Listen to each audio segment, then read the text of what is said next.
CBI தாங்க இதுல hero, அந்த பச்சையம்மா ஹீரோ, அந்த நீதியரசர் ஹீரோ. காலம் ஒரு நாள் வந்து பாடம் கற்பிக்குங்கிறத இந்த பிள்ளைய வெளியே வந்து சொல்லிச்சுல. Chennai's Amartha Aviation Hotel Management Nursing. Easy படிங்க salary-ஓட. Let's go holidays. It's time to travel beyond the boundaries. Make Howrah Pay your trusted partner for all your payout needs. எல்லாரும் வந்து மரண தண்டனை கொடுக்கணும்னு சொல்றாங்க. தூக்கு போட்டோமா அடுத்த நாள் மறந்துடுவான். அவன் ஆயில் போறான், நீங்க உள்ள இருக்கணும். அவனுடைய எதிர்காலம் போச்சு. நம்ம தப்பு செஞ்சா இப்படி ஒரு நிலைமை நமக்கும் வரும். அவங்க வந்து ரொம்ப சொகுசா இருக்கிறாங்களோ சிறையில அப்படிங்கிற ஒரு விஷயம். சிறையில ஆள் விட்டு இவன் எப்படி இருக்கான்னு நம்ம போடாம இருக்க போறதில்ல. இவங்க வாழ்க்கை முறையை நம்ம சொல்லாம இருக்க போறதில்ல. இதுக்காகவே ஒருத்தன் அக்யூஸ் ஆகி உள்ள அனுப்பியாத பாட்டு சொல்லுவோம். 9 பேரில் ஒருத்தன் பொம்பளை மாதிரி பேசுவானா, ஒருத்தன் அந்த வசியமாக பேசுவானா, அப்படிதானே மைக் இருக்கானோ. அந்த வீடியோ நீங்கள் முதல்ல பார்த்தீங்கன்னா அந்த பிளர் பண்ணது தானே பார்த்துருப்பீங்க. உசுரே இல்லைங்க. அந்த சவுண்டு கேட்டவங்க அப்படியே அதிருவோம்ல. என்ன தம்பி என்ன இப்படியான அந்த பிள்ளை அலற சத்தங்க, என் பிள்ளை அலற மாதிரி, என் சொந்தக்காரங்க அலற மாதிரி. அடுத்து அந்த டோனு, இது ஒரு டோன்னா இன்னொரு டோனு. டே உன்னை நம்பி தானடா வந்தேன். ஏண்டா நீங்கள் இது ரெண்டையும் ஒரு சேர பார்த்தீங்கன்னா விதவிதமான கொடூரங்கள் நடந்திருக்கிறது தெரியும். விதவிதமான கொடூரம். இது எப்படி வந்துச்சு, ஏது வந்துச்சு, அதுக்குள்ளே வேணாம். அழிஞ்சு போனதை அழிஞ்சதை சிபிஐ ரெக்கவரி பண்ணி அதில் தாங்க அவங்க இந்த வக்கரத்தை அவங்க நேரம் பார்த்து. அப்போ தான் நீங்கள் இந்த ஒரு 2 வீடியோக்கே இவ்வளோ தமிழகம் கொதிச்சதில்ல. அத்தனை வீடியோ பார்த்தோம் அவன் எவ்வளோ கோவப்பட்டிருப்பாங்க. அதுக்கு தான் நாங்கள் இத்தனை ஆயுது. பொள்ளாச்சி பாலியல் வழக்குடைய தீர்ப்பு வந்து தமிழகத்தில் வந்து எவ்வளோ பெரிய அதிர்வலைகளை ஏற்படுத்தியிருக்கு அப்படிங்கிறது தெரியும். ஒரு பெரிய பேசு பொருளாக மாதிரி இருக்குது. ஆனால் அந்த பொள்ளாச்சி வழக்கோட வீரியத்தை முதல்ல வெளியிட்டது அப்படிங்கிறது பார்த்தோம்னா நக்கீரன் தளம் தான். ஸோ அது குறித்து பேசுவதற்கு ஒரு சரியான பர்சனாலிட்டி அப்படின்னா திரு நக்கீரன் கோபால் அவர்கள் தான். இந்த வழக்கு குறித்து பேச நிறைய விஷயங்கள் இருக்குது, பேசலாம். சார் வணக்கம் சார். வணக்கம். முதல்ல இந்த வழக்குடைய தீர்ப்பு நீங்கள் இதுக்கு முன்னாடி சொன்ன மாதிரி ஒரு சுகமான சுமை அப்படிங்கிற மாதிரி நீங்கள் சொன்னீங்க. அந்த தீர்ப்பு அவங்க படிக்க ஆரம்பிச்சதுக்கப்புறம் உங்களுக்கு எப்படி இருந்தது சார்? இதுதான் அந்த பரீட்சைக்கு எழுதிட்டு ரிசல்ட்டு காத்துக்கிறது டஃப்பான பரீட்சை அது. நான் வாழ்க்கையில் நான் பிகாம் கிராஜுவேட். நான் எங்கேயும் படித்தது சொல்ல மாட்டேன், ஆனால் இது சொல்லணும். BCom graduate. எனக்கு படிப்புன்னு ஆவரேஜை விட கம்மி. நான் ஒரு ஸ்கூல் பிளேயர், நான் ஹாக்கி பிளேயர். படித்து முடித்த உடனே அரிசி கடைக்கு வேலைக்கு போயிட்டேன். எங்கள் அப்பா திட்டுறாரு, ஏய் அதுக்காக படிக்க வச்சேன்னாரு எங்கள் அப்பா. அங்கேப்பா ஐஎஸ்ல பீட வேலை பார்த்தாங்க. எனக்கு என்னென்னா பாஸ் பண்ண மாட்டோம், ஆனால் சம்பாத்தியத்தை கொடுத்துட்டு இருந்தால் ரிசல்ட் வரையில் திட்டமாட்டார்ல, அதுக்காக அப்படி இருந்தேன். ரிசல்ட் வரப்போகுது. நான் என்ன பண்ணேன், டோர்னமெண்ட்டு போயிட்டேன். எங்கள் ஓனர்கிட்ட சொல்லிட்டு கப்பு வாங்கி கொடுத்தா எங்கள் அப்பாட்ட திட்டுவாங்க, கம்மி பண்ணிடலாம். உண்மையிலே பாஸ் ஆகிட்டேன். எனக்கு சொல்கிறேன், டே நீ நெசமாகவே பாஸ்டாடினேன். என் பையன் என் ஃப்ரெண்டு ஓடியான்ட்டேன். அதுக்கப்புறமா நான் வந்து ரிசல்ட்டுக்காக பயந்து உட்காந்தது இதுக்கு தான். ஒரு ரிசல்ட்டு, அதாவது நாம் ஏதோ சம்மந்தப்படலை, ஆனால் இந்த ஜட்ஜ்மெண்ட் எப்படி வரப்போகுது. ஏன்னா ஒரு விஷயத்தை ஓங்கி அடித்தோம் நம்ம. நான் வந்து அந்த ஃபஸ்ட்டு வீடியோ பார்த்தீங்கன்னா எனக்கு என்னடா இப்படி பேசியிருக்கேம்மா நானே சொல்லுவேன், என்னடா இப்படி பேசியிருக்க அப்படின்னு. ஆனால் அந்த வெள்ளம் அந்த வீடியோ நீங்கள் முதல்ல பார்த்தீங்கன்னா அதை நீங்கள் இப்போது நான் பிளர் பண்ணது தானே பார்த்துருப்பீங்க. அந்த வெர்ஷனை நான் பார்த்தேன். எனக்கு வந்து என்னடா இந்த சமூகம் எதை நோக்கிடா போகுது. நான் உண்மையிலே இந்த சொல்லுவேன், இந்த சனியை முடிச்சு செல்லு வந்த பிறகு தாண்டா இவ்வளோ நாசமாக போச்சு. அதனால் இந்த செல்லே நான் 19 தாங்க பயன்படுத்த ஆரம்பித்தேன். 2019 தான் வாட்ஸ்அப் செல்லே பயன்படுத்த ஆரம்பித்தேன். அதுவும் என்னை அந்த கவர்னர் பேரில் அரெஸ்ட் பண்ணாங்களா. அப்போ ஏன்னா கவர்னர் இப்போ அரெஸ்ட் பண்ணல, என்னை அரெஸ்ட் பண்ணி கொண்டு போகிறாங்க. போகும்போது முன்னாடி இருந்த டிஎஸ்பி சொல்கிறான், சார் வாட்ஸ்அப்பில் வந்துச்சு சார். நான் ஓ சார் என்ன சார் எங்கே கூட தானே சார், எப்படி சார் வாட்ஸ்அப்பில் போச்சுன்னு அவன் கேட்டான். என்கிட்ட நம்பர் போனதா அதையும் பிடிங்கிட்டீங்களே என்ன, போலீஸ் பிடிங்கிடுச்சு. அன்றைக்கி தான் வாட்ஸ்அப் பண்ண மரியாதை. ஆனால் இந்த ஃபோனுங்க சனியில் சனியாக பெரிய சனி, அதாவது நல்லதுக்கும் பயன்படுத்துகிறாங்க, கெட்டது. இப்போ இந்த பொள்ளாச்சியில் அதிகமாக இவங்களுக்கு ஒரு பெரிய கை கருவியாக அவங்களுக்கு அந்த பெண்களை போதைப் பொருளாக பயன்படுத்துறதுக்கு மிக உதவிய கருவிங்கிறது அது செல்ஃபோன். இதில் நம்ம பார்க்குறப்ப நீங்கள் நிறைய இடங்களில் பதிவு பண்ணியிருக்கீங்க. நான் ஒரு பெண் நிருபராக வந்து இதை வந்து பார்க்கும்போது இன்னுமே எங்களுக்கு வந்து ஆதங்கமும் ஆத்திரமும் அதிகமாகவே இருந்தது அப்படிங்கிறத பார்க்க முடிஞ்சது. எனக்கு என்னன்னா இதில் என்ன மாதிரியான சவால்கள் இருந்திருக்கும்? ஏன்னா சிபிஐயிடம் வழக்கு ஒப்படைக்கப்படும் போது வந்து ஆல்ரெடி நிறைய தடயங்களை அளிக்கிறதுக்கான வாய்ப்புகள் இருந்திருக்கும். ஏன் எனக்கு ஒரு வீடியோ வருதுங்க, அதுக்கு முன்னாடியே ஒரு ஃப்ரெண்டு அவன் தங்கச்சியை காரில் ஏற்றிட்டு போய் இவங்க மொலாஸ் பண்ணுறாங்க. அந்த பிள்ளை கதறினவுடனே நடு ரோட்டில் இறக்கி விட்டு போகிறான். போகும்போது செயினையும் அத்துட்டு இறக்கி விட்டு போகிறான். அவன் அந்த பிள்ளை போய் அவங்க அண்ணனை திட்டுது, என்னடா ஃப்ரெண்டு வச்சுருக்கா, அவன் என்னை இப்படி பண்ணிட்டானா, அவன் கோவத்தில் தங்கச்சி இப்படி பண்ணிட்டானே, தங்கச்சியை வீடியோ எடுத்துட்டானே அப்படின்னு சொல்லிட்டு அவன் ஆட்களை கொண்டு போய் அடிக்கிறான். இது பூராமே நான் வீடியோ ரிலீஸ் பண்ணுறதுக்கு முன்னாடி நடந்தது. ஆட்களை கொண்டு அடிக்கிறான், அடித்து அவன்கிட்ட இருந்த ஃபோனை பிடுங்குறான், திருநாவுக்கரசு இருந்த அந்த காஸ்ட்லி ஃபோனை பிடுங்குறான், பிடுங்கி கொண்டு போலீஸில் ஒன்று பொள்ளாச்சி ஜெயராமன்ட்ட போகிறான். அவர் நீ போலீஸ் போங்கிறாரு அவர். அப்போது அதுக்குள்ளே மாதர் சங்கம் போராடுறாங்க, கனிமொழி அப்போ அவங்க போராட ஆரம்பிச்சிட்டாங்க. இப்போல்லாம் நிறைய வந்துருச்சு. இந்த இவங்க போலீஸ் அந்த ஃபோனை எடுத்தாங்க, ஃபோனை கொடுத்தாங்க, அந்த ஃபோனுக்குள்ளே தாங்க அத்தனை விஷயம் இருக்குது. அதில் 2 லீக் ஆகுது. அதில் என் பையனுக்கு கிடச்சிது. 2 3க்கு மிச்சம். எனக்கு ஒரு ஃபைன் நைட்டு ஒரு ஈவினிங் ஒரு 7 மணிக்கு தம்பி அனுப்புகிறார். பார்க்குறார், ஏங்க உயிரே இல்லை எனக்கு. அதை நானும் என் தம்பி லெனின் இருந்தாங்க, 2 பேரும் தான் அவங்க அறையில் வச்சு பார்த்தோம். உசுரே இல்லைங்க. அந்த சவுண்டு கேட்டவுடனே அப்படியே அதிருவோம்ல, என்னடா என்ன தம்பி என்னண்ணே அப்படிங்கிறார் அவர். என்ன இப்படியாண்ணே? அந்த பிள்ளை அலற சத்தங்க என் பிள்ளை அலற மாதிரி, என் சொந்தக்காரங்க அலற மாதிரி. என்னடா அடுத்து அந்த டோனு, இது ஒரு டோன்னா இன்னொரு டோனு, டே உன்னை நம்பி தானடா வந்தேன். ஏன்டா நீங்கள் இது 2ஐயும் ஒரு சேர பார்த்தீங்கன்னா ஒரு விதவிதமான கொடூரங்கள் நடந்திருக்கிறது தெரியும். விதவிதமான கொடூரத்தில் நீங்கள் இத்தனை வருஷம் அவங்க வச்சுருந்ததே தப்புமே. நான் அந்த கொடூரம், அந்த பிள்ளை கெஞ்சிரும், டே நான் கழுத்திடா, டே அடிக்காதீங்கடா அண்ணே, அடிக்காதீங்க அண்ணேங்கும். நீங்கள் அதெல்லாம் அந்த வார்த்தையை பார்த்தீங்கன்னா அவன் பாசமாக ஒரு பிள்ளை அண்ணேங்குது, நாய்களா அவ்வளோ இறக்கலைன்னா நான் எங்கே யோசிக்கிறேன்னு அந்த தம்பிகிட்ட சொல்கிறேன். அதாவது இங்கேருந்து இங்கே தான் பெல்ட்டில் அடிக்கிற விஷயம்னா, இங்கேருந்து தான் ஆரம்பிச்சிருப்பான் முதல்ல. ஒரு பிள்ளைய ஃபஸ்ட்டு ஒரு பிள்ளைய பாலியல் துன்புறுத்தல் முதல்ல எடுத்து 19 தானே ஆரம்பிச்சிருப்பாங்க. இடையில எவ்வளவு குரூரங்களை அடுத்து குரூரத்தை கூட்டிகிட்டே போயிருக்கான். அனுபவிக்கிற விதத்தையும் குரூரத்தையும் கூட்டிக்கிட்டே போயிருக்காங்க. இப்போது இவனில் எப்படிங்க விடுறது?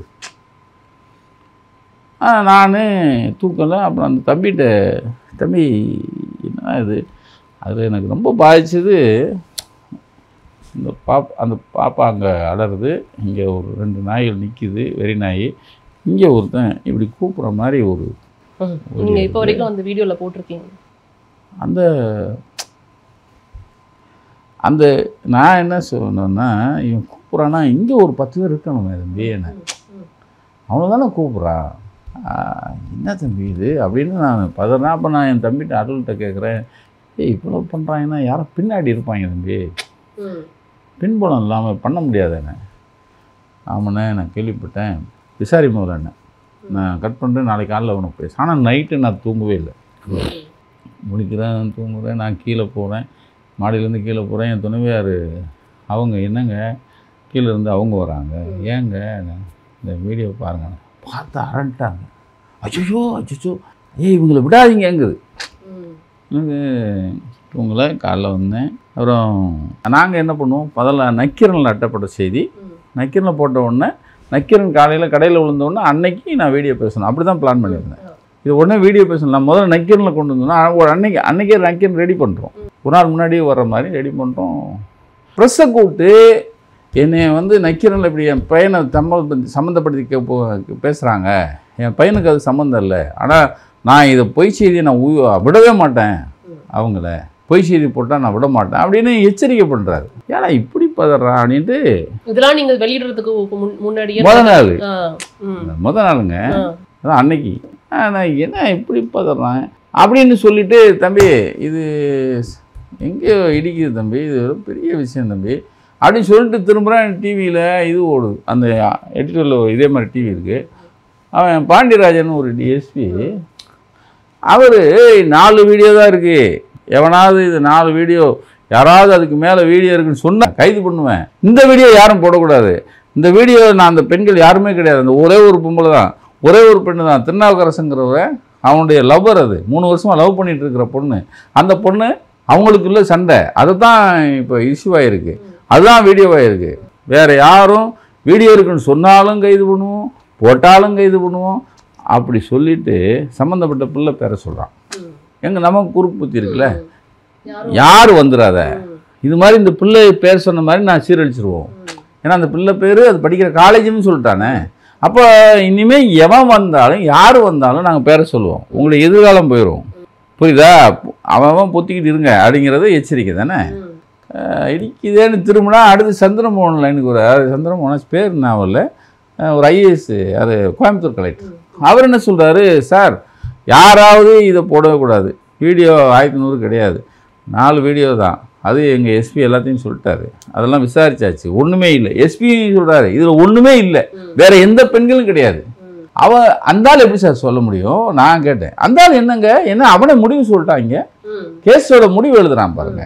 அப்போ அவரும் சொல்கிறாரு, அது பேர் தெரியாது, அந்த கலெக்டரும் சொல்கிறாரு, கேமரா ஆன் பண்ணுங்கன்ட்டேன். உடனே எனக்கு பொறுமையே இல்லை, புக்கு ரெடியாகி வந்து விழுந்து அதுக்கப்புறம் பேசுகிறது இல்லை, கேமரா ஆன் பண்ணு தம்பி, க்ரீன் ஸ்டுடியோ இருக்கு, ஆன் பண்ணால் நான் என்ன பேச எனக்கே தெரியாது. இப்போ கூட அதை பார்த்தா என்ன இப்படி இல்லாமல் நான் பேசியிருக்கேன் அப்படின்னு வரும் அந்த கோவம்.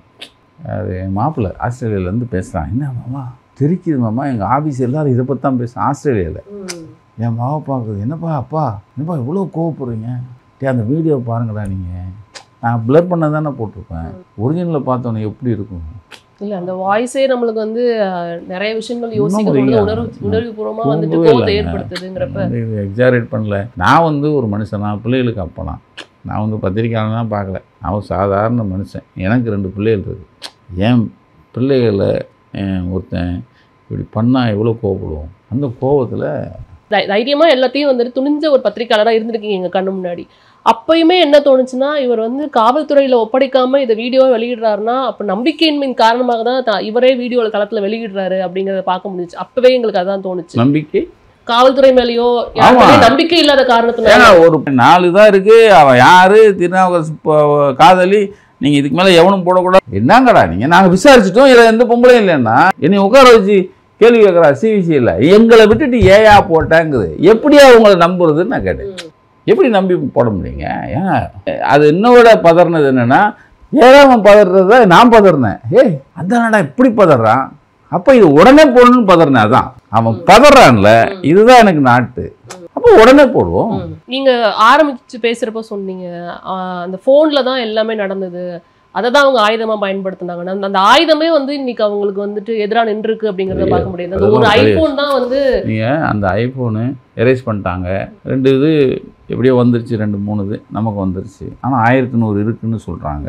நான் அந்த 1100 நோக்கியே போனேங்க, ரொம்ப வருஷம் இருக்குது, ஒரு இடத்துல இருக்குது, ஆனால் இருக்குங்க அது மொத்தம். ஏன்னா நிச்சயம் அந்த பேக்கப் எடுக்காமல் இந்த நாய்கள் பண்ணியிருக்காது. ஏன்னா அது அவன் அந்த சின்னப்பா பாளையத்தில் அவனுடைய பண்ணை வீட்டில் அவன் வச்சிருக்கிற அந்த வீடு இடம் எப்படி இந்த சவுண்ட் ப்ரூஃப் ஹோம் தேட்டரில் அது மாதிரிலாம் வச்சு ஸ்டீரியோ வெளியே போகும், அப்படி சத்தம் போட்டாலும் இந்த ஸ்டீரியோ அதிகப்படுத்துறது இப்படிலாம் பண்ணியிருக்கவன் இந்த பேக்கப் பண்ணாமல் சார் இருப்பான். எனக்கு அந்த கேள்வி இன்னும் இருக்குது, ஆனால் ஒரு இடத்துல வரும். நான் அது மாத்திரம் நான் வந்து விடவே மாட்டேன்னு சொன்னேன். தங்கச்சி இப்படி எடுத்துட்டாங்கிறதுக்காக கோவத்தில் அவனை குனி கொடுக்குறான், அவன் ஒன்றும் பேக்கப் எடுத்துக்க மாட்டான்.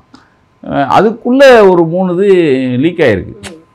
இப்போ என்கிட்ட வந்து கேள்வியை யார் கொடுத்தாருன்னு தான் கேட்டான் போலீஸு, சிவிசிஐடு போலீஸ் தான் வாங்கணும், அது சொல்ல முடியுமா? நாங்கள் 2 போலீஸ் இருக்கத்தானே செய்யும், புரியுதா? அப்போது இது எப்படி வந்துச்சு ஏது வந்துச்சு அதுக்குள்ளே வேணாம். ஆனால் அழிஞ்சதை சிபிஐ ரெக்கவரி பண்ணி அதில் தாங்க அவங்க இந்த வக்கிரத்தை அவங்க நேராக பார்த்துருக்காங்க.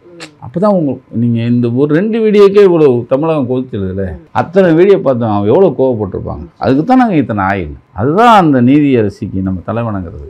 அந்த 8 பிள்ளைகளும் சாட்சியம், 8 பிள்ளைகளும் பிறருக்கு சாட்சி ஆகலை.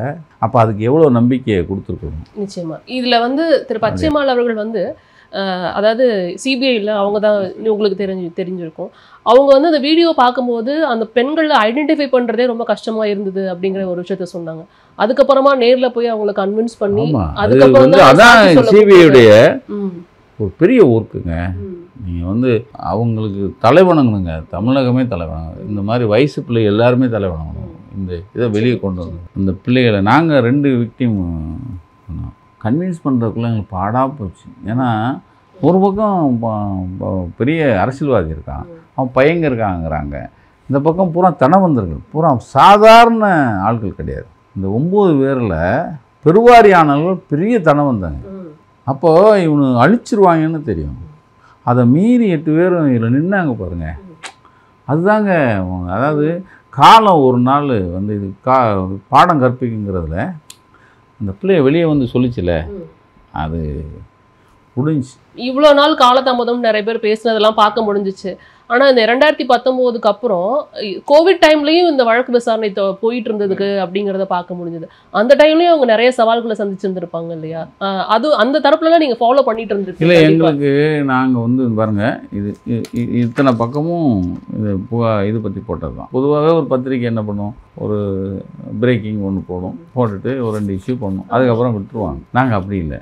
இப்போ வந்து அவங்க அங்கேருந்து வேனில் கூப்பிட்டு வராங்க, சேலத்துலேருந்து கோவைக்கு வர வழியில் பிக்னிக் மாதிரி ஒரு இடத்துல நிறுத்தி அவங்க வீட்டில் இப்போ எல்லாரையும் கூப்பிட்டு வந்து இப்போ கிரியாணிலாம் வச்சு இத்தியாதிலாம் வச்சு போலீஸ்காரங்க அவங்க நல்லா அனுபவிச்சுட்டு அப்புறம் அவங்கள கோவை கூப்பிட்டு போவாங்க. அதாவது சேலத்துலேருந்து கோவைக்கு கோர்ட்டுக்கு வர வழியில் இது எங்களுக்கு தெரிஞ்சு உடனே அதை படம் அடுத்த வயதாக நின்று படம் எடுத்து அதை போட்டு அதை கட் பண்ணோம். அதுக்கப்புறம் தான் வீடியோ கான்ஃபரன்ஸ் போனாங்க. 6 ஆண்டுகளாக அவங்க சிறைக்குள்ளே இருக்கிறதுக்கு காரணமே நக்கீரன் தான் அப்படிங்கிறத இங்கே பார்க்க முடியும். வந்து அது கூட அவங்க நம்ம நெல்லைக்கண்ணன் அண்ணன் இருந்தப்போ அவங்க சொன்னாங்களாம், ரொம்ப நெல்லைக்கண்ணன் ஒரு 4 நாள் இருந்தார், அவர் இப்போ இறந்துட்டார். வெளியே வந்தோடனே என்னை கூப்பிட்டாரு, டேய் எங்கடா இருக்க வாடா அவனுக்கு பார்க்கணுனாரு. என்னண்ணே, டேய் நீ அவனை 9 பேர் திட்டிகிட்டு இருக்காங்க இங்கேனாரு. யாருண்ணே? பொள்ளாச்சி. அப்புறம் கொஞ்சம் வாங்கலாண்ணே. நம்மளால தான் அவரால் தான் உள்ள இருக்கோம். அவர் மொத்தம் வீடியோ போடலன்னா நாங்கள் வந்து அப்பயே தப்பிச்சிருக்கோம்.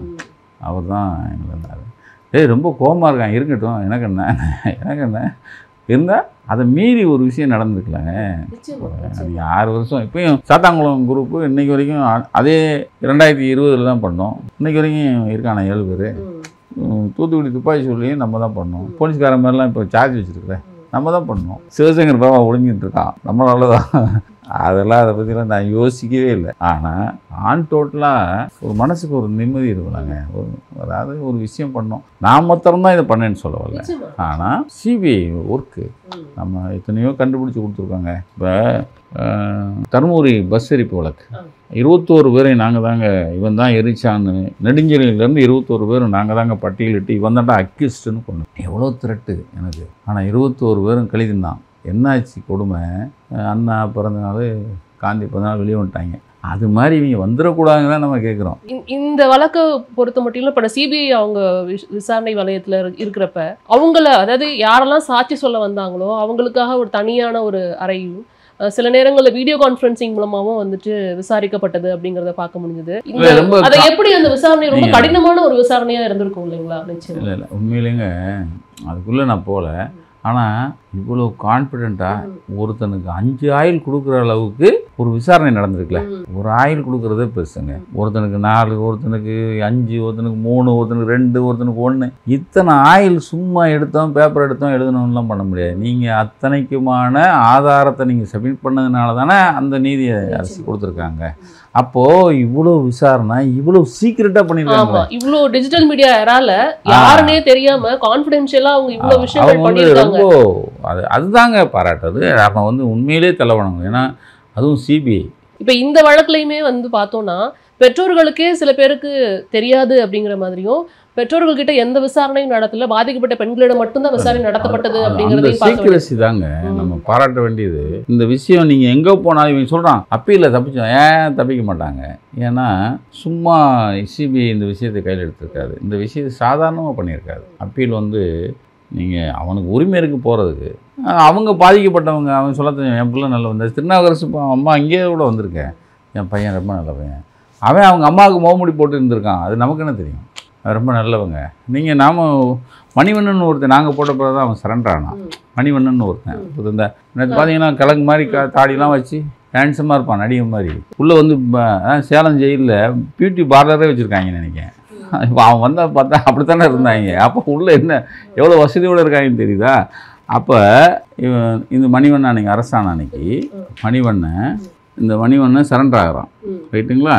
சரண்டர் ஆகிற அன்னைக்கு அவங்க அப்பா பேட்டி, இது எப்போ மே மாதம், அவங்க அப்பா பேட்டி சிவசூனி அவங்க அப்பா பேட்டி கொடுக்குறாரு. சரண்டரான 2 நாளில் பேட்டி எனக்கு கொடுத்தாரு. எனது மகனை இந்த வழக்கில் தொடர்படுத்தி இருப்பதில் அரசியல் இருக்குது, இல்லைன்னா எதுக்காக நாங்கள் 8 பேர் மட்டும்தான் இந்த பொள்ளாச்சி பாலியல் வழக்கில் சம்மந்தப்பட்டிருக்கோம்னு கையெழுத்து போட சொல்லி நிஷா பார்த்திபன் மணிவண்ணனை மிரட்டணும். புரியுதா உங்களுக்கு? அவர் சொல்கிறாரு, மணிவண்ணனை நாங்கள் 8 பேர் தான் இருக்கோன்னு நீ சொல்லு, இதுக்கு மேலே ஆள் இல்லை. அதாவது அவங்க அப்போ இன்னும் இருக்கான் பெருசு, அவங்கள உள்ள இவன் சொல்லிடக்கூடாது. யாரு? மணிவண்ணன் மிரட்டி இருக்க அந்த அம்மா. அது அன்னைக்கே அவர் சொல்றாரு. சொல்லிட்டு இந்த வழக்கில் அரசியல்வாதியின் வாரிசுகளை சேர்க்காமல் இருக்கவே நிஷா பார்த்திபன் மணிவண்ணன் மேல பொய் வழக்கு போட்டிருக்காங்க அப்படின்னு சொல்லிட்டு அவர் என் பிள்ளை நல்ல பிள்ளைங்கிறாரு. ஆனா அவருக்கு 5 ஆயுள் கிடைச்சிருக்கு இப்பதான். புரியுதா? அப்போ இதை மீறி சிபிஐ தூக்கி இருக்கு.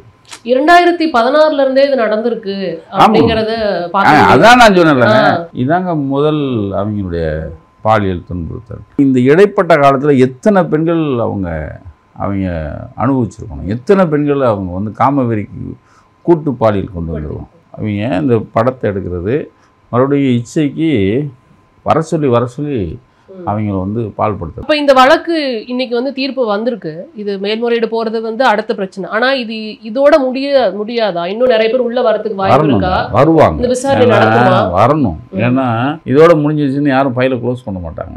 நீங்கள் வேணா இப்போ பத்திரிகையில் வேணால் இது வரும். இப்போ அதுக்கு அடுத்து இன்னொரு சம்பவம் வரையில் அதுக்குள்ளே போயிடுவாங்க, அது வேறு விஷயம். ஆனால் நாங்கள் இதுக்குள்ளே ஒரு விஷயம் இருக்குங்கிறத எனக்கு இன்னும் ஒரு தொட்டுக்கிட்டே இருக்கும். ஏன்னா 1100 ஏன் வந்துச்சு? 1100ங்கிறது எப்படி வந்துச்சு? நாங்கள் தான் எழுதணும், எங்களுக்கு ஒருத்தர் சொல்லி தானே எடுத்தோம். 282 ஏன் வந்துச்சு? நாங்கள் தான் எழுதணும். ஆனால் அதுக்கு பின்னாடி நாங்களாக குத்துமதிப்பு எழுது. அதுக்குள்ளே ஒன்று இருந்து தானே பண்ணோம். அந்த திருநாவுக்கரசுங்க குண்டாஸில் போட்டாங்க. 11வது மாதம் அவனை குண்டாஸ்லேருந்து ரிலீஸ் பண்ணிட்டாங்க. அப்போ சிஎம் அப்போ எதிர்கட்சி தலைவராக இருந்த நம்ம ஸ்டாலின் வந்து அவர் அதுக்கு ஒரு கண்ண அறிக்கை கூட விட்டுருப்பாரு. நாங்கள் அதை செய்தி பண்ணோம். ஏன் அவன் வந்து உண்மையை சொல்லிடக்கூடாதுங்கிறக்காக தானே. டேய் நான் குண்டாசில் வச்சுருந்தா நான் சொல்லிடுவேன்னு எதாவது சொன்னதுனால தானே இருக்கலாம்ல. அப்போது அவன் இன்னமும் நல்லா தானே இருக்காங்க. இப்போ 8 பேருக்கு வாழ்க்கை முடிஞ்சு போச்சு, 9 பேருக்கு. அப்போ வாழ்க்கையே முடிஞ்சு போச்சு. நம்ம இனிமேண்டா ஏண்டா சும்மா இருக்குன்னு நினைக்க மாட்டாங்களா? சொல்ல மாட்டாங்களா? நாங்கள் வெயிட் பண்ணுறோம். இந்த விஷயத்தை பொறுத்த வரைக்கும் எல்லாருமே எதிர்பார்க்கறது என்னன்னா, இது வந்து பொள்ளாச்சி வழக்கு வந்து இதோட முடியல, அடுத்த கட்டத்துல இன்னும் பெரிய விஷயங்கள்லாம் வரத்துக்கு வாய்ப்பு இருக்கு அப்படின்னு நாங்க உற்று நோக்கிட்டு இருக்க நாங்க வந்து நினைக்கிறோம். அது அடுத்த கட்டத்துக்கு எடுத்து போக வேண்டியது. நான் விடவே மாட்டேங்க. ஏன்னா நீங்க வாட்சாத்து எப்படி வந்துச்சுங்கிறீங்க? இப்போ ஏன் இப்போ கண்ணை முருகேசங்கிறது இதாங்க இந்த சாதிய வன்கொடுமையில் இறந்த முதல் 2 பேர் அவங்க தான் கொன்னது. நான் அப்போ 2003 நான் வந்து என்னை இப்போது பொடால் அரெஸ்ட் பண்ணியிருக்காங்க. பொடால் அரெஸ்ட் பண்ணி நான் சிறையில் இருக்கேன். அப்போது என் மாமனார் அவங்க வந்து கஸ்டடியில் எடுத்து அவங்க ஏதோ துன்பப்படுத்தினோன்னு அவர் சூசைட் பண்ணிக்கிட்டாரு. அவர் சூசைட் பண்ண பார்க்குறதுக்கு என்னை அனுமதிக்க மாட்டேங்கிறான். அப்போ நாங்கள் கோர்ட்டில் போகிறோம். கோர்ட்டில் போனால் கோர்ட் கண்டிஷனோடு கொடுத்தாங்க. எனக்கு 450 போலீஸோடு நான் சாவுக்கு போகிறேன். அங்கே போன இடத்துல என் பையன் எங்கள் அண்ணன் ஒரு இந்த ரிப்போர்ட்டர் தான் எஸ்பி சார் ஒருத்தர் என்கிட்ட பேசணுன்னா போலீஸ் விட மாட்டேங்குது, வளையம் ஃபுல்லாக போட்டிருக்கு. அப்போ நான் அவரை பார்த்துட்டு நம்ம அண்ணாச்சி தான் எங்கள் ரிப்போர்ட் தான் அவரை பேசணும்னா அவரை செக் பண்ணி அனுப்புங்கண்ணே. செக் பண்ணேண்ணே. அண்ணே கண்ணகி முருகேசன் 2 பேர் காதலில் இருக்கேண்ணே. ஒரு தாழ்த்தப்பட்ட ஒன்று 1 இயர்னு அவங்க 2 பேரும் வெளியே போய் கல்யாணம் கட்டிட்டாங்க. ஆனால் அவங்க அண்ணன் இங்கே கண்டுபிடிச்சி ட்வீட் பண்ணுறாங்க. அவங்கள ஒரு இடத்துல வச்சு இப்போ சித்திரவதை பண்ணுறாங்கன்னு சொல்கிறாங்க. ஏன் அன்றைக்கிற ஒன்று போகுங்க, நீங்கள் ஏன் வந்த ஓடு போய் நான் அடுத்த நாள் எனக்கு ஜெயிலேருந்து கேட்குறேன் என்ன ஆச்சு கண்ணகி முருகேசன். நான் போகிறதுக்குள்ளே அவன் எனக்கு வந்து சொன்னாங்க, நம்ம பையன் போகிறதுக்குள்ளே சுற்றி 200 பேர் பார்க்க வச்சு காதில் விஷத்தை ஊற்றி கொண்டுட்டாங்கண்ணே 2 பேரையும். அதுலேயும் அந்த பிள்ளைய வந்து இந்த சுடுகாட்லேயும் பையனை கொண்டு போய் தாழ்த்தப்பட்ட சுடுகாட்லேயும் தானே எரிச்சாங்க. செய்தி ஃபாலோஅப்பு செய்தி. அதுக்கப்புறம் தான் இன்றைக்கி வரைக்கும் சுப்ரீம் கோர்ட்டுக்கு போனாலும் அந்த கேஸில் இன்றைக்கி சம்மந்தப்பட்ட எல்லாம் தூக்கு ஆயில் எல்லாம் உள்ளே இருக்கானே. அந்த ஃபாலோஅப் இருக்குல்ல, எனக்கு வந்து நாங்கள் அதில் எல்லோரும் சொல்லுவோம் என்னையா அரைச்சமாகவே அரைச்சிட்ருக்காருமா. ஏன்னா நான் தொடர்ந்து போட்டுட்டே இருக்கேன். ஆமாம், அது ஃபாலோ அப் ரொம்ப முக்கியம். ஆமாம், என்னையா தொடர்ந்து இதே வருது வருங்க இருக்கு. பிரேக்கிங் நியூஸ்க்கு பழக்கப்பட்டவங்களுக்கு அதோட ஃபாலோஅப்ஸோட இது புரியாது நிச்சயமா. அது வந்து தெரியாது. நீங்கள் சாத்தாங்குளம் விஷயம் எப்படிங்க, முதல்ல வந்துச்சு. ரைட்டு நம்ம பார்த்துக்கிட்டே இருக்கோம். ரேவதி எங்களுக்கு முதல்ல ரேவதி எங்கிட்ட தான் வந்துச்சு. ரேவதி அவங்க தான் அந்த சாட்சியாக வராங்கள்ல, ஒரு அம்மா சாட்சி அவங்க தானே. அந்த மாதிரி பாதுகாப்போடு தான் இருக்குது. அப்போது அங்கே ஆள் வைக்க இங்கே ஆள் வைக்கிறோம். அந்த மேஜிஸ்ட்ரேட்டை நம்ம சொல்கிறோம், மேஜிஸ்ட்ரேட்டு ஆள் வச்சு எங்களுக்கு பேசுகிறாங்க. இந்த மாதிரி நான் நல்லவன் என்னை பற்றி எழுதிட்டாங்க, எங்களுக்கு அடித்து தான் கொண்டுட்டாங்கன்னு முதலே நாங்கள் எழுதிட்டோம். ஆனால் அதுக்கான ஆதாரம் எங்களுக்கு கிடைக்கவே இல்லை. ஆனால் தேடிக்கிட்டே இருக்கோம். கடைசியாக அந்த தம்பி நாகேந்திரன் ஒருத்தர் அந்த திரையில் ஒரு மேனுவலில் ஒரு ஆதாரம் இருக்குன்னு அதை எடுத்து அனுப்புகிறேன் பாருங்கன்னு பார்த்தா திரை மேனுவலில் டாக்டர் வெங்கடேஷங்கிறவர் பதிவு பண்ணிட்டாரு. இவங்க அடித்து தான் கொல்லப்பட்டாங்க, பொட்டத்துலேயும் கால்லையும் ரத்தக்கட்டு, ரத்தம் அதிகமாக வெளியே வந்ததுக்கான அடையாளம் நிறைய, அதுக்கு ஆங்கிலத்தில் ஏதோ போட்டிருந்தாரு. அதை எடுத்து அனுப்பலாம் முடிஞ்சிச்சு. அப்போ உடனே தான் யூடியூப்பு வெளுத்துட்டேன். அதுக்கப்புறம் அதோட வெளுத்தத்தோடு இல்லை, மொத்த கேங்கும் 7 பேரும் மாட்டுறான். ஏன்னா அந்த டிஎஸ்பி அப்போ இருந்த சிஎம் என்ன பண்ணிட்டாரு, ஹார்ட் அட்டாக்கில் செத்துப்படா சொன்னார். எனக்கு போஸ்ட்மார்டம் வேணுன்ட்டேன். போஸ்ட்மார்டம் எனக்கு வேணும். போஸ்ட்மார்டம் வீடியோ எடுத்தோம். பணத்தை தூக்குற ஒருத்தர் கேமரா கொடுத்து எடுத்து வெளியே வந்துச்சா மறந்துச்சு. இதில் இப்போ எல்லா விஷயமும் நடந்து முடிஞ்சிருச்சு சார். உங்ககிட்ட கண்டிப்பாக எல்லாருமே கேட்டு வந்துருப்பாங்க. அந்த கேள்வியை நான் இந்த இடத்துல கேட்கவே வேணாம். ஏன்னா நீங்கள் உங்கள் ஹிஸ்ட்ரி எப்படி, எதுக்கும் தயங்க மாட்டீங்க, எவ்வளோ மிரட்டல் இருந்தாலும் தயங்க மாட்டீங்க, எவ்வளோ எஃப்ஐஆர் இருந்தாலும் தயங்க மாட்டீங்க அப்படிங்கிறது எல்லாத்துக்குமே தெரியும். ஆனாலும் இந்த வழக்கில் என்ன மாதிரி ப்ரெஷரை நீங்கள் ஹேண்டில் பண்ணீங்கன்னு தெரிஞ்சுக்கணும்னு நான் நினைக்கிறேன். கண்டிப்பாக நீங்கள் அந்த உங்களை சாட்சிக்காக கூப்பிட்ட இடத்துல என்ன நடந்தது அப்படிங்கிறத நீங்கள் பதிவு பண்ணியிருந்தீங்க உங்களோட நேர்காணலையும் உங்களோட. அதை தாண்டி வேற என்ன ப்ரெஷர் இருந்ததுங்கிறது தெரிஞ்சு. இல்லை, அதுவே கொடுமைதாங்க. எனக்கு நான் அந்த பேட்டியிலங்க அந்த சாட்சி கூப்பிட்டாங்கல்ல, அது இந்த 2 பொம்பளை என்னை மிரட்டினாங்க, அதெல்லாம் சொல்லியிருப்பேன். இந்த பாருங்க, சாட்சிக்கு நான் என்னென்னா கம்பீரமாக போகிறேன். இது சாட்சிக்கு போகிறேன். 2 வக்கீல், நான் எங்கள் வக்கீல்கிட்ட கேட்டேன், ஆனால் சாட்சி தான் நாங்கள் நிறைய இடத்துல சாட்சி சொல்லியிருக்கோம், அதனால் ஒன்றும் இல்லை. ஏன்னா தூத்துக்குடி துப்பாக்கி சொல்லியும் சாட்சி சொல்லியிருக்கோம், சாத்தாங்குளத்துக்கு சாட்சி சொல்லியிருக்கோம், வீரப்பனுக்கு சாட்சி சொல்லியிருக்கோம், எல்லாத்துக்கும் நிறைய கூப்பிட. நான் அந்த போனால் சரி சாட்சி தானே அப்படின்னு போனால் உள்ளே போனால் அது இன்ட்ராகேஷன் ரூமுங்க. அதுக்கு மேலே இப்படி ஒரு பேப்பரை வச்சு சாட்சி சொல்லு மறைன்னு மேலே ஒட்டியிருக்கான். எனக்கு அப்பயே தெரிஞ்சு இங்கே இடிக்குதையா அப்படின்னு. ஓப்பனிங்கே ஒரு இது. அப்புறம் போனால் இங்கே தான். அப்போ இங்கே ஒரு தடுப்பு, இந்த பக்கம் அந்த படத்தில் தான் காப்பாங்கல்ல, இங்கே உட்காந்து பார்ப்போம். இங்கே அதே செட்டப்பு இவ்வளோ தான் இருக்குது. இங்கே ஒரு அம்மா உட்காந்து, இங்கே ஒரு அம்மா, அந்த அம்மா நம்ம ஒரு பத்திரிக்காரன், அதெல்லாம் இல்லை, ஏதோ பிப்பாக்கெட் மாதிரி என்னை வச்சுக்கிட்டு இங்கே ஒரு உட்காந்து டிஎஸ்பி என்னை மிரட்டுறதுக்கு அப்படியே இருக்குது. வகையாக மாட்டிக்கிட்டோம் போலையா அப்படின்னு நான் யோசிக்கிறேன். ஒன்றும் செய்ய முடியாது, மாட்டிக்கிட்டோம், அரெஸ்ட் பண்ணாலும் என்ன செய்ய போகிறாங்கன்னு வச்சுக்கோங்க, எல்லாத்தையும் தெரிஞ்சுன்னு வரோம். ஆனால் நான் அப்படி நினச்சே போகல, சாட்சி தானே, ஏன்னா ஒரு பெரிய விஷயம் பண்ணி நான் பெரிய விஷயம் ஆமாம் பெரிய விஷயம் பண்ணிட்டோங்க. இந்தியாவே பேசுகிற அளவுக்கு, உலகமே பேசுகிற அளவுக்கு ஒரு விஷயத்தை பண்ணியிருக்கோம். நம்ம பெரிய அது நமக்கு ஒரு கெத்து இருக்குங்களா, அதில் போனால் அங்கே போனால் ஐயா. நான் போய் முதல்ல ரெஸ்ட் ரூம் போனேன். ரெஸ்ட் ரூம் போயில ஒரு பச்சி சொல்லிச்சானே, மேலே டிஸ்கஷனே, மேலே சாப்பாடு சேர்த்துருக்காருனே, கொஞ்சம் ஜாக்கிரதைங்கிறாரு ஒரு பச்சி. நமக்கு தெரிஞ்ச ஒருத்தர் இருப்பார்ல, ஐயோ சரின்னு உட்காந்தேன். கேட்டவொன்னே கேள்வி, யாரை கேட்டு இதை போட்டேன்? ஏன் இப்படி நாங்கள் எதிர்பார்க்கவே இல்லை. யாரங்க கேட்கணும், நான் எங்களை கேட்டுக்கணும், சட்டம் எதாவது இருக்கான்னு, ஆர்டர் எதாவது வச்சுங்க. No don't talk like that அப்படின்னு ஏதாவது சொல்லிச்சு. சரி இப்போ என்ன சொல்கிறீங்கன்னா, 1.5 கோடி பேர் பார்த்துருக்காங்க தெரியுமா? எனக்கு அப்போ தான் தெரியும், 1.5 கோடி பேர் பார்த்தா. சரி அதுக்கு என்னங்க பண்ணேன்னு நான் கேசவெல்லாம் சொன்னேன். மேன் நீங்கள் சரி மிச்சம் இருக்கிற அந்த வீடியோவில் கொண்டு வந்துருக்கீங்களா? நான் போட்டது என்கிட்ட இருக்கிறது எல்லாத்தையும் கொடுக்குறோம், படங்கள் எல்லாம் கொடுக்குறோம். அந்த வீடியோங்க மிச்சம் இருக்கிறதுங்க, பாதிக்கப்பட்ட பெண்கள் லிஸ்ட் எங்கன்னு கேட்குது. என்னங்க இது, எப்படிங்க பாதிக்கப்பட்ட பெண்களை நான் இது எவ்வளோ பெரிய இது நீங்கள், நான் அப்போ தான் சொன்னேன் நீங்கள் பார்த்தீங்கன்னா அந்த வீடியோன்னு கேட்டேன். ஏன் அந்த பெண்களுடைய மூஞ்சியே பார்க்க முடியாதுங்க, நீங்கள் பொம்பளையை தானே அதை பார்த்தீங்களான்னு கேட்டேன். அது லெஃப்ட் அண்ட் ரைட் விட்டா பொம்பளைன்னு சொல்லிட்டேன். நான் இப்போ 100 தடவை சொல்கிறேன் எல்லாத்துலேயும். அது சவுண்டு விட்டுச்சு. நான் சொன்னேன், ஏங்க அந்த வீடியோ பார்த்துட்டு இப்படி பேசுனீங்கன்னா என்ன? எனக்கே வெட்கமாக இருக்குங்க. நான்லாம் தூங்கவே இல்லைங்க அதை பார்த்துட்டு. நீங்கள் பார்த்துட்டு அதுவும் பெண்கள் நீங்களே இப்படி சொன்னால் நான் எங்கே போய்ங்க முட்டேன்? நான் போய் செவத்தில் தான் முட்டேன்னு நான் இன்னும் நீங்கள் வந்து அதை போட்டது தப்பு. அவன் சொல்கிறான், சார் 2 வருஷம் தண்டனை இருக்குது தெரியுமா சார், சாட்சியை நீங்கள் மறைச்சிங்கன்னா இருந்துச்சு பண்ணியான்னு. நான் சொன்னேன், பை எனக்கு ஒன்றும் இல்லை, இது ஒரு அநியாயம் நடந்த வெளியே கொண்டு வந்து 2 வருஷம் தண்டனைனா நான் உள்ளே போகிறேன், எனக்கு ஒன்றும் தப்பு இல்லையே. அதாவது ஆதாரங்களை ஏன் பத்திரிக்கையில் போட்டேன், இந்த நான் வரிசை வச்சுருக்கேன். வெளியிடாத வீடியோக்களை எங்கட கொடு தகவல். இது கொடுத்தவன் யார், இந்த கையில் கொடுத்தாங்க அது போலீஸ்காரன் தான். அதுக்கு என்ன பண்ணுவீங்க? முன்னாடி ஜெயலலிதா வந்து ஊட்டிக்கு போனாங்க. நான் சொல்கிறது 91 ஆட்சி வந்தவொடனே அந்த அம்மா களைச்சி போய் 100 நாள் கழிச்சு ஊட்டிக்கு போகுது. கஷ்டம் அது இது டைவர்ட் ஆகலை. அது சொல்கிற ஒரு விஷயத்தை அப்போ எனக்கு வந்து நான் அது கூட விட்டேன், அது போய் தொலைட்டு நமக்கு என்னையா அப்படின்னு. ஆனால் எங்கள் ஊட்டி ஏஜென்ட் ஃபோன் பண்ணார், என்னென்ன ஸ்டூடியோலாம் போட்டு சொல்கிறாங்க அப்படின்னா. அவர் ஸ்டூடியோ வச்சுருக்காரு. ஏன் சிஎம் வராங்களாம் ஸ்டூடியோ போட்டு சொல்கிறான். சிஎம் வந்தால் ஏன்டா போட்டு சொல்கிறான்னு உடனே என் பையங்களை கூப்பிட்டேன். எப்பா ஊட்டிக்கு போனால் அந்த ஃபோட்டோ வேணுன்ட்டேன். நான் ஸ்டூடியோ தானே போட்டு சொல்கிறேன், ஃபோட்டோ வேணுன்ட்டேன். ஃபோட்டோ எனக்கு வந்தாவனையா லோக்கலில் எல்லாத்தையும் சொல்லியிருந்தேன், கோயம்புத்தூர் ரிப்போர்ட்டர் ஈரோடு எல்லாத்தையும் சொல்லிடு. எனக்கு ஊட்டியில் அந்த அம்மா போன படம் எனக்கு வேணும், இல்லை கொன்றுவேன்னு சொல்லியிருந்தேன். போயிடுச்சு வந்துச்சு. அது வரைக்கும் சசிகலாங்கிறவங்க ஒரு நண்பி இருக்காங்க, 2 பேரும் நண்பி, அவ்வளோதான். சசிகலாவுடைய படம் பிளாக் அண்ட் ஒயிட்டில் தான் அது வரைக்கும் இருந்துச்சு. ஒரு 4 நாளில் நக்கீரன் அட்டைப்படம், அதோ பாரக்கா அந்த எஸ்டேட் தான் அப்படின்னு சொல்லி 2 பேரும் நெருங்கி இருக்க மாதிரி ஒரு படம். டைட்டில் தான். ஏங்க 27 பேரை கைது பண்ணிட்டாங்க. கைது பண்ணி எல்லோரும் உள்ளே வச்சுட்டான். ஏன்ட்ட வர முடியல, நான் தலைமுறைவு 3 மாதம் ஒரே ஓட்டம்.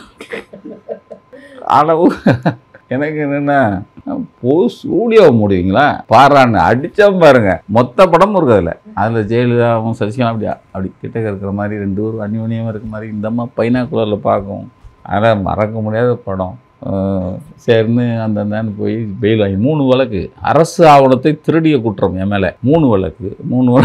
இப்போ நான் கையெழுத்து எதுக்கு சொல்ல வரேன்னா, கையெழுத்து போட போகிறேன். இந்த கண்டிஷன் பெயிலில் போடுவோம். போனில் என்ன நான் வரும்போது எஸ்பி இருக்கான். சார் ப்ளீஸ் சார் படம் எப்படி சார் எடுத்தீங்க? அதுதான் இங்கே ஞாபகம் வந்துச்சு. நான் சொன்னேன் அவங்க வீட்டில் தாங்க எடுத்தேன். ஆனால் உண்மையிலேயே ஜெயலலிதா வீட்டில் இருந்தால் எடுத்தோம். அதான் விஷயம். நான் அதை கேட்க போகிறது இல்லை, அது எப்படி எடுத்தீங்க? ஆமாம் அவங்க வீட்டில் அது சொன்னேன் எஸ்பிகிட்ட. அவங்க வீட்டில் இருந்தாங்க எடுத்தோம். சார் என்ன சார் சத்தியமாங்க அவங்க வீட்டில் தாங்க எடுத்தோம் அப்படின்னு வந்துட்டேன். உண்மையிலே அங்கே தான் எடுத்தோம். இல்லை நானும் வந்துட்டு அந்த கேள்வி கேட்குறேன். அது ஒர்க் அவுட் பண்ணி எடுத்தோம். அதுக்கப்புறம் கண்டுபிடிச்சி அடிப்பாங்கன்னு வச்சுக்கோங்க. ஆனால் நாங்கள் கொடுத்த விலை ஜாஸ்தியாக இருக்கும். அதே மாதிரி தான் இது. போலீஸ் தான் ஃபோன் இருக்குது. எங்ககிட்ட வீடியோ வந்துருக்குன்னா அப்போ அவன் யார் அடிக்கணும்? அவங்க தான் அடிக்கணும். நீ என்னையே வந்து மிரட்டா. ஒருக்கெல்லாம் வந்துச்சு, எனக்கு ஒரு லெட்ரு வந்துச்சு.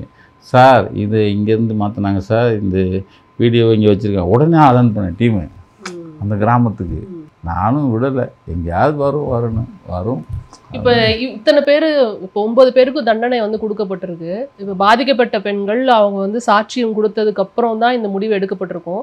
அப்போ இந்த தீர்ப்பின் மூலமா இது போன்ற குற்றங்களில் ஈடுபடுறவங்களுக்கு தண்டனை வாங்கி கொடுக்க பெண்கள் மத்தியில் வந்து ஒரு நம்பிக்கை வந்து இங்கே எழுந்திருக்கு அப்படிங்கிற நம்பிக்கைங்க. பெண்களுக்கு நம்பிக்கை. அதை விட இந்த கயவாளி பயல்களுக்கு பூரா ஒரு சின்ன அச்சம் இருக்கும்ல. இந்த மாதிரி ஃபோனில் வச்சுருக்கிற நிறைய இருக்காங்க. இப்போ அந்த நாய்கள் பூரா இனிமேல் ஆயுள் தானே ஞாபகம் வரும் அவங்களுக்கு. ஆனால் என்ன துணிஞ்சு பிள்ளைகள் வெளியே வரும். அதுக்கு இன்றைக்கி விஷயம் கொடுத்த அந்த 25 லட்ச ரூபா இதெல்லாம் அவங்களுக்கு அந்த அவங்க இப்போ நடைபெணமாக தானே இருப்பாங்க. அவங்களுக்கு ஆறுதலாக ஒரு விஷயம் கொடுத்துருக்காங்க. அப்போ பிள்ளைகள் வந்து சொல்லலாம், விஷயம் நடந்தால் நம்ம சொல்லணும் அப்படிங்கிற ஒரு நம்பிக்கை வரும். அதானே முதல்ல நீங்கள் போலீஸ் மேலே ஒரு நம்பிக்கை வரணும். இப்போ சிபிஐ மேலே ஒரு நம்பிக்கை வருது. இது வரைக்கும் சிபிஐ மேலே நம்பிக்கை இல்லை தெரியுங்களா?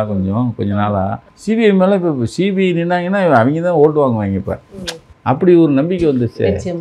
அதுவும் அந்த வழக்கு விசாரிக்கப்பட்ட விதமே வந்து பெரிய ஒரு நம்பிக்கையை ஏற்படுத்தியிருக்கு அப்படிங்கிறத பார்க்க முடியுது. இவ்வளோ கான்ஃபிடென்ஷியலா தனியாரை வைத்து தீர்ப்பு தாங்க. தீர்ப்பு 17ஆம் தேதி தீர்ப்பு. 17ஆம் தீர்ப்பியாப்பா எல்லாம் ரெடி ஆகிக்கிங்க அப்படி தான் நான் சொல்கிறோம். தீர்ப்பு வந்தவனைக்கு புதாகரமாக இப்படி 5000 6000 7000 7000 8000 ஒன்று இதுல ஆயுள் தண்டனை கொடுக்கப்பட்டதுக்கு வந்து நிறைய பேர் மகிழ்ச்சியா இருந்திருக்காங்க. எல்லாரும் வந்து மரண தண்டனை கொடுக்கணும்னு சொல்றாங்க. ஆனா கடைசி வரைக்கும் ஆயுள் தண்டனை அப்படிங்கிறது சட்டம் எடுக்கிற முடியுங்க. அதுக்குள்ளெல்லாம் நீங்க கொடுத்துக்கலாம். 1000 பேர் சொல்லுவான், சார் அவங்கள விட்டுக்கூடாது சார், விடலை, அவங்க எல்லாரும் வச்சுருக்கான் ஆயில். அவங்க ஒரு கணக்கு போட்டிருப்பாங்க. அதாவது இப்போ எங்கள் அட்வொகேட் சீனியர்கிட்ட கேட்டேன், பாப்பா மோகன் சார்கிட்ட, அண்ணாச்சி அண்ணன் அது கொடுத்தது வேறு ஒன்றும் இல்லை, தூக்கு போட்டோமா அடுத்த நாள் மறந்துடுவான், அவன் ஆயில் போகிறான், நீங்கள் உள்ளே இருக்கணும், அவனுடைய எதிர்காலம் போச்சு, அவன் இனிமேல் யார் வீடும் அவனுக்கு புழக்கம் வச்சுக்க மாட்டான், அவன் வீட்டில் பொண்ணு எடுக்க மாட்டான், இது எடுக்க மாட்டான். அப்போது சுற்றி இருக்கிறவன் பார்ப்பான், ஐயோ இப்படி ஒரு நம்ம தப்பு செஞ்சால் இப்படி ஒரு நிலைமை நமக்கும் வரும் அப்படிங்கிறது. ஒரே ஒரு வேண்டுகோள், அவன் ஆயுள் கைதியாக, அவன் தண்டனை கைதியாக, அவன் கைதியாக மாத்திரம் இருக்கணும், சொகுசா இருந்தது. அதுதான் இப்போ வந்து சந்தேகத்தை கொடுத்தது. நீங்க பேசும்போதும் சரி, அந்த போட்டோஸ் பத்தி பேசும்போதும் சரி, அவங்க வந்து ரொம்ப சொகுசா இருக்கிறாங்களோ சிறையில அப்படிங்கிற ஒரு விஷயத்த உங்களுக்கே தெரியுது. அவன் நல்லாதான் இருக்கான், இல்லைன்னா வேன்ல கூட்டு வந்து பிக்னிக் கூட்டு வருவாங்களா? அப்ப சிறை காவலரும் சரி, வெளியே கூட்டு போற காவலர் எல்லாம் கை கூத்ததுனால தானே அது ஆயிருக்கு. நேர்மையா இருந்தா டைரக்டா கூட்டு போறாங்க, கூட்டு போய் எனக்கு முதல்ல கூட்டு போறதுங்க இந்த வேகாத வெயில தான் கூட்டு போவாங்க. 6 வண்டி, ஒரு கிட்டத்தட்ட வேகாத வெயில், எனக்கு ஒரு எஸ்பி, கீழே ஒரு லீடிங் செயின் காலில் கிடக்கும், டேய் அதை மிரட்டுறது தான். எங்கேயும் தண்ணி கூட சாப்பிட விட மாட்டாங்க. ஆனால் பொடியாக போவான், காலையில் 8 மணிக்கு எடுத்து நைட் 12 மணிக்கு திருச்சி ஜெயிலுக்கு போவான். ஏங்க இல்லைடா அப்படியே பொடியாக உருட்டுவான், வெயிலில் காஞ்சி செத்து போடும். ஆனால் இவங்க சொகுசா வர வரல பிக்னிக் போடுற மாதிரி பிரியாணிலாம் சாப்பிட்டு வந்தான். நம்ம அவனை உங்களுக்கு சாப்பாடு பிரியாணியா? அப்போ உள்ளேயும் அதானே அனுபவிக்கணும். அவர் வீட்டில் ஒரு 20,000 கொடுத்தா இங்கே ராயல் ட்ரீட்மெண்ட்டு, 1 லட்ச ரூபா கொடுத்தா அதை விட ட்ரீட்மெண்ட்டு, 1 லட்ச ரூபா கொடுத்தா தனி லெட்டினோட அவங்களுக்கு அறை. அது இதே ஜெயில் தானே. அந்த சந்தேகம் தான் பார்க்குறேன் எங்களுக்கு. இனிமேலாவது இப்போ நான் எல்லாத்தையும் சொல்லிட்டேன், இனிமேலாவது என் பேசிட்டாண்டா இருக்கா கொஞ்சம் இல்லைன்னா ஆள் விட்டு எடுப்போம். சிறையில் ஆள் விட்டு இவன் எப்படி இருக்கான்னு நம்ம போடாமல் இருக்க போகிறதில்ல, இவங்க வாழ்க்கை முறையை நம்ம சொல்லாமல் இருக்க போகிறதில்ல. இதுக்காகவே ஒருத்தனை அக்யூஸ் ஆகி உள்ள அனுப்பியாத பாட்டு சொல்லுவோம். அதையுமே பண்ணுனா நல்லா இருக்கும் பார்க்குறவங்க நினைப்பாங்க. அதுக்காக தான் இந்த கேள்வி அவங்க முன்னாடி நான் வச்சேன். அண்ட் இதோட எண்ட் ரிசல்ட் வந்து இல்லை நிஜமாலே யார் ஸ்டிக்கர் ஒட்டிக்கிறா அப்படின்னு தமிழக மக்கள் வந்து பார்த்துக்கலாம். எங்கள் முட்டாள்தனங்க, நானே சொல்ல வரேன், ஸ்டிக்கருங்கிற வேலையே இல்லைங்க, சிபிஐக்கு தாங்க போச்சு. இவங்க அதை டிஸ்டர்ப் பண்ணலாங்க ஆட்சியாளர்கள். அப்போ நீங்கள் என்ன பண்ணணும், வரவேற்றுட்டு போயிட்டே இருக்கணுங்க. முட்டாள்தனம் இது. அரசியலில் இவ்வளவு கீழ்த்தரமாலாம் அரசியல் பண்ணுறது இருக்குல்ல. நான் ஸ்டிக்கர் விட என்னையா ஸ்டிக்கரு, உன் ஆட்சியில் தானே சிபிசிஐடி இல்லை, நல்ல அவன் மேலே நம்பிக்கை இல்லாமல் சிபிஐ போச்சு, வெக்கப்படணும்ல நீ. அப்போ நான் தான் சிபிஐக்கு மாற்றினேன் சொன்னேன்னா வெக்கம் யாது, வெக்கப்படணும் நீங்கள். ஏன்னா ஓன் சிபிசிஐடி மேலே நீ நம்பிக்கை இல்லை. ஏன் அவன் நல்லவன் இல்லை, இல்லைன்னா அவன் கைவிட்டு வாங்கிடுவான், இல்லைன்னா அவன் பொறுக்கி இவங்களை நம்பி கொடுக்கக்கூடாதுன்னு நீ மாற்றிருக்க. அப்போ உன் சிபிசிஐடி மேலே நம்பிக்கை இல்லாமல் தானே கொடுத்துருக்க. நீ அப்போ நல்லவனாக இருந்தால் என்ன பண்ணியிருக்கணும், உன் பொள்ளாச்சி ஸ்டேஷன்லேயே முடிச்சிருக்கணுமா இல்லையா? அது தீர்ப்பு சொல்லி அன்னைக்கே அவனை கொண்டு உள்ளே வச்சுருந்தேன்னா வரிசையாக நீங்கள் செலக்ட் அடிச்சிருக்க மாட்டோமா அன்னைக்கு. அது அவன் மேலே நம்பிக்கைன்னு சிபிசிஐடி போனேன், சிபிசிஐடி மேலே நம்பிக்கை, நாங்களே சிபிசிஐடி மேலே நம்பிக்கையில் நாங்களும் ஒரு பெட்டிஷன் போட்டுக்கலாம் சிபிஐ மாற்றணுன்னு. அப்போ நான் இவங்க மேலே நம்பிக்கையில் நாங்களும் பெட்டிஷன் போட்டோம்.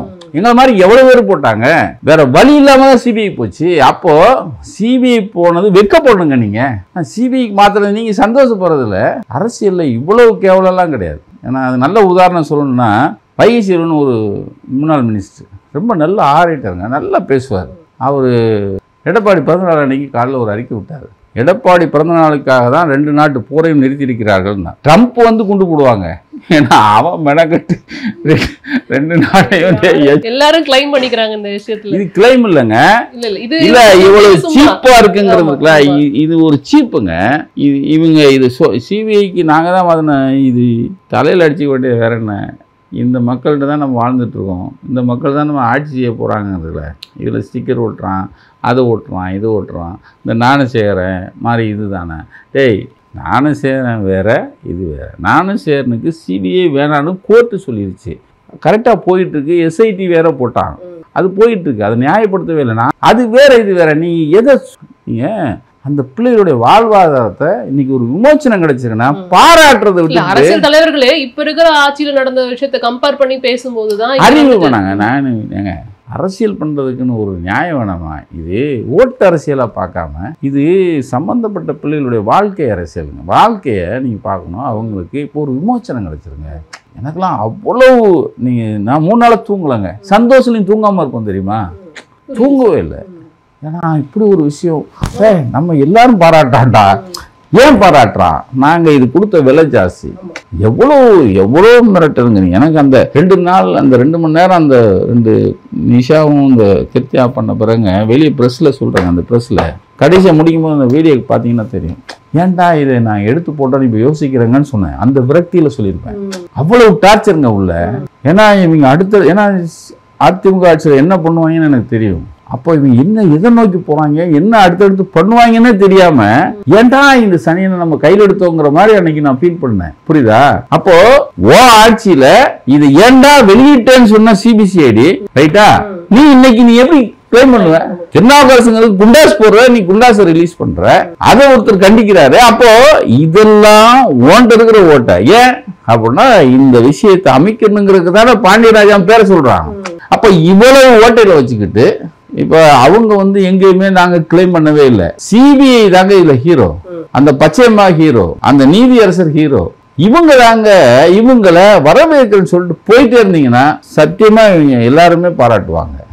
நிறைவா அதை நான் சொல்லணும்னு நினைக்கிறது என்னன்னா, இந்த வழக்குலையும் சரி, பொள்ளாச்சி வழக்குலையும் சரி, இல்ல அண்ணா யூனிவர்சிட்டி வழக்குலையுமே சரி, பெண்கள் தைரியமா முன் கம்ப்ளைண்ட் கொடுக்க ஆரம்பிச்சுட்டாங்க. இனிமேல் சட்டம் தான் அது அடுத்த கட்டத்துக்கு பெண்கள் தைரியத்தை இருக்கணுமா வேணாமா அப்படிங்கறது எடுத்து இந்த நம்பிக்கை வந்துச்சுங்க. இனிமே பெண்கள் முக்கியமா இந்த வலையில மாட்டக்கூடாதுங்க. அதுதான் ரொம்ப முக்கியங்க. அது ரொம்ப முக்கியம். அது ஏன்னா பசுப்பை பார்த்து இந்த 7-9 பேர்ல ஒருத்தன் பொம்பளை மாதிரி பேசுவானா, ஒருத்தன் அந்த வசியமாக பேசுவானா, அப்படித்தானே மயக்கி இருக்கானோ. இப்போ நீங்கள் விழுந்தவங்க எல்லாருமே காதல் மோகத்தில், காதலுங்கிற ஒரு பொருள் தானே கொண்டு போய் விட்டுருக்கான். தேவனை நம்பித்தாண்டா வந்தேன்னா. அப்போது இதை முதல்ல எச்சரிக்கையாக பார்க்கணும் ரைட்டா. அதுக்கடுத்து தைரியம் தான். இன்னும் ஒரு சிபிஐ மாதிரி பச்சையம்மாள் மாதிரி இப்படிலாம் இருக்காங்க அப்படிங்கிறது தைரியமாக. ஏன்னா இது நடக்கக்கூடாது. அப்படி நடந்தாலும் நீங்கள் வெளியே சொல்லணும். அதுக்கு நாங்கள் இருக்கோங்கிற நம்பிக்கையை இந்த கோர்ட்டு கொடுத்துருக்கு, இந்த சட்டமும் கொடுத்துருக்கு, இந்த சிபிஐயும் கொடுத்துருக்கு. அதுக்கு நம்ம ஒரு பெரிய தலைவணக்கம். நிச்சயமா சார். நிறைவான அந்த கேள்வியோட முடிச்சுட்டு இருந்தாலும் வழக்குக்கு அந்த தீர்ப்பை கொடுத்த நீதிபதி அவர்கள் பத்தி என்ன சொல்ல விரும்புறீங்க? தெய்வங்க. நன்றி சார். தேங்க்யூ.